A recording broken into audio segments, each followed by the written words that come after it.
ఆ పరిశుద్ధమైన దేవుడు మీకు తోడుగా ఉన్నాడంటగా.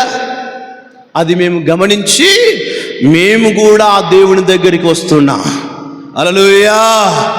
మేము కూడా ఆ దేవుని దగ్గరికి వస్తున్నాం. ఆ దేవుడు మాకు కావాలి, ఆ దేవుడు మాకు కావాలి అని అన్యులైనటువంటి వారు యూదుని యొక్క కొంగును పట్టుకొని ఆయనతో పాటు వస్తారట. ఈరోజు నువ్వు గుండెల మీద చేసుకొని చెప్పు, నీ ప్రవర్తనను బట్టి క్రైస్తవులు వీరు, క్రైస్తవ పద్ధతులు వీళ్ళ కాడ ఉన్నాయి,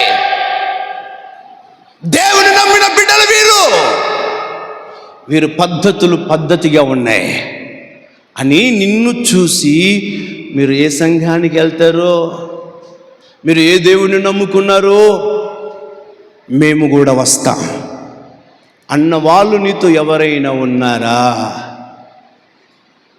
ఉన్నారా?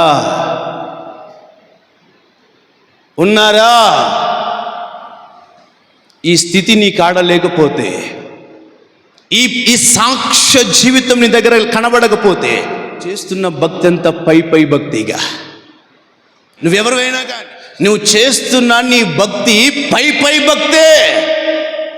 ఇది ప్రభు ప్రత్యక్షమయ్యే ఆదినాన ఎత్తబడటానికి పనికొచ్చే భక్తి కాదు. ఎత్తబడటానికి పనికొచ్చే భక్తి కాదు. నీ కాడున్న బలాన్ని చూసి జబ్బలు తరుచుకోవడానికి తప్ప దేనికి పనికిరాని భక్తి.